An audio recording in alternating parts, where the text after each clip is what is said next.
At exactly the close of trading on Friday afternoon, something happened in the silver market that most people completely misunderstood. Screens turned red. Price dropped fast. Headlines rushed in with comforting explanations, calling it a routine pullback. An overheated rally cooling off, a normal market correction after a strong run.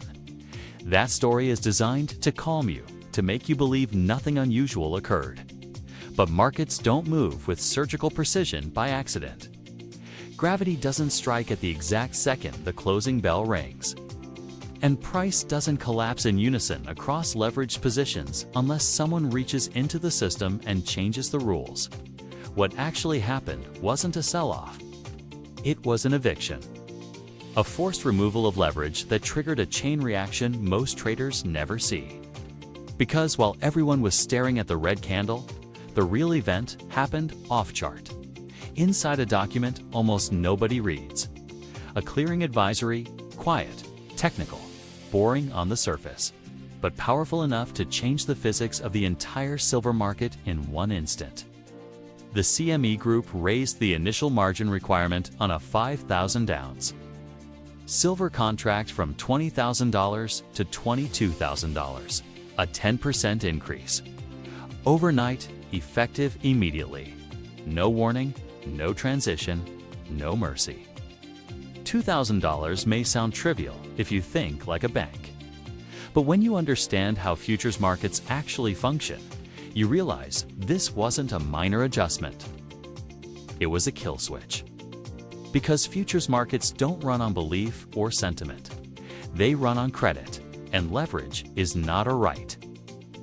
It's a privilege that can be revoked without debate.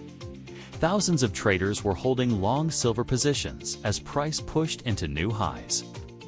Those positions were leveraged by design. When the margin hike hit, the cost of holding those positions instantly jumped. Traders were given only two options: wire fresh capital immediately or liquidate. Most retail traders don't have millions sitting idle. Many funds don't either. So liquidation wasn't a choice. It was a command. Algorithms took over. Market orders slammed the bid. Price dropped, triggering more margin calls, which forced more selling, which caused further price declines. A feedback loop of forced insolvency, not fear. This is the part almost everyone gets wrong. When you see a red candle, you assume sentiment changed. You assume people decided silver was suddenly worth less. That assumption is false. Friday's move had nothing to do with belief. It had everything to do with balance sheets. The crash wasn't psychological, it was mathematical. Liquidity was removed from the system in one motion, and price adjusted accordingly. When you apply that $2,000 increase across more than 160,000 open contracts, you're talking about hundreds of millions of dollars in capital being demanded instantly. That capital didn't vanish because traders lost faith. It vanished because the exchange raised the rent on participation. And when participants can't pay the rent, they're thrown out. The official explanation is risk management. The exchange will tell you they use automated models that monitor volatility and demand more collateral when price moves too fast. They'll tell you it's neutral, emotionless, purely technical. But history exposes the deeper truth. Margins aren't raised on assets that don't matter. They're raised on assets that threaten the system. When price velocity becomes dangerous, when clearinghouses fear default risk, intervention begins. We've seen this movie before. In 1980, silver exploded as the Hunt brothers accumulated massive positions. The exchange didn't let the market resolve naturally. They raised margins repeatedly until buying became impossible. Then they introduced liquidation-only trading. You were allowed to sell, but forbidden to buy. The price collapsed, not because demand disappeared, but because the rules changed. The establishment survived, and silver entered a 40-year suppression cycle.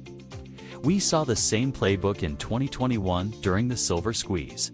Margins were raised sharply, and price fell the same day. Now, in 2025, we are watching the exact same mechanics deployed again.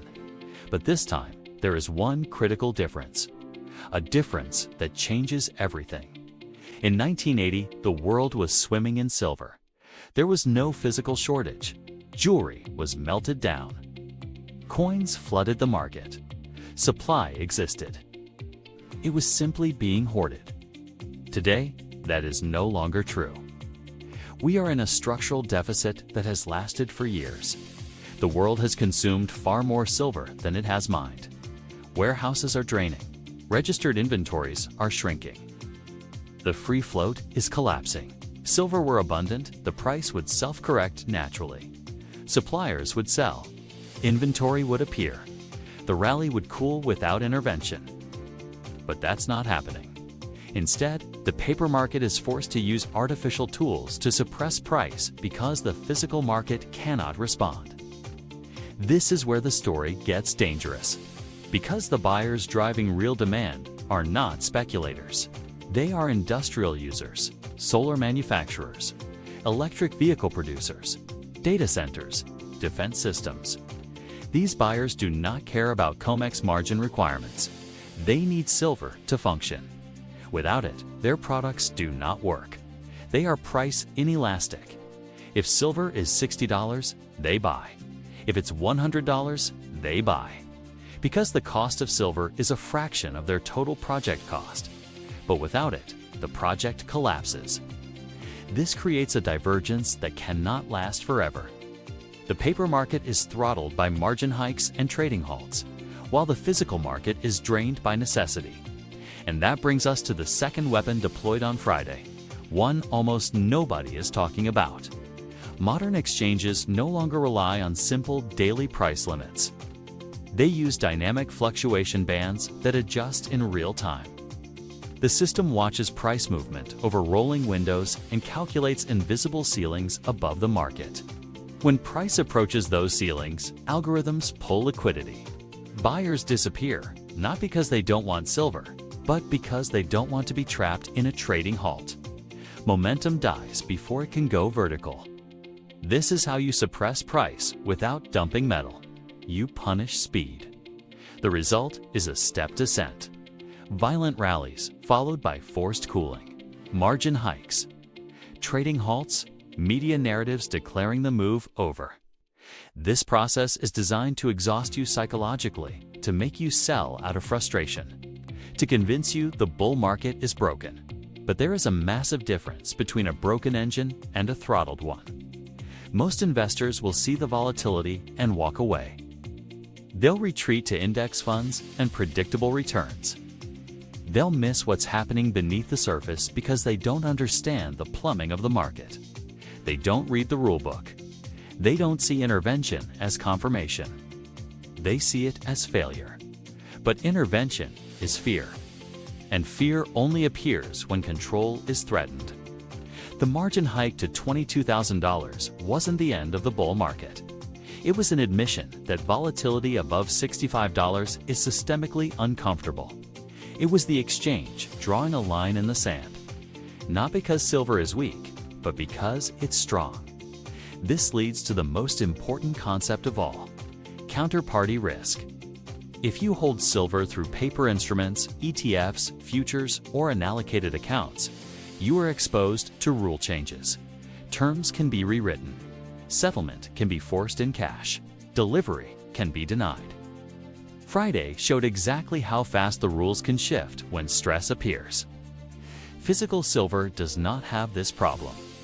There is no margin call on metal you hold outright. No trading halt on ounces in your possession. No algorithm can liquidate you. This is why, in late stages of market cycles, paper and physical decouple. Screen prices become fiction, while premiums tell the truth. You will see spot prices drop while physical availability tightens. Dealers will quote delays. Premiums will rise. That spread is the gap between paper control and physical reality. And when that gap widens enough, something breaks. This is not a short-term trade. It's a structural shift. We are watching the slow collapse of a 40-year financialized system built on leverage and trust. Debt is expanding faster than it can be serviced. Currency is being diluted to pay interest. Hard assets are being revalued, whether the system likes it or not. Silver is not just a commodity, it is an element. It cannot be printed. It cannot be digitally replicated. It cannot be conjured by policy. And when shortages collide with intervention, history shows us the outcome is never orderly. What happened Friday was not a crash. It was a stress test. A controlled release of pressure to protect the clearinghouse. But pressure does not disappear. It accumulates. Each margin hike confirms fragility. Each halt confirms imbalance. Each intervention confirms fear. The exchange has shown its hand. They will change the rules to protect the system. That means leveraged traders are playing a rigged game. Margins can rise again. Limits can tighten. Buying can be restricted. The casino always protects the house. So the real question is not where silver trades tomorrow. The real question is who controls your exposure. If your silver exists only as a promise, you are dependent on the system. If it exists as metal, you are not. The drop you saw was not a warning to exit. It was a signal to understand the battlefield. Focus on ounces, not headlines. Focus on inventory, not narratives. Focus on structure, not sentiment. Because when the paper market finally admits defeat, it won't look like a rally. It will look like silence. Cash settlement. Empty vaults. That moment is not announced. It arrives suddenly. And when it does, the difference between paper price and physical value becomes irreversible. The kill switch has already been pulled once.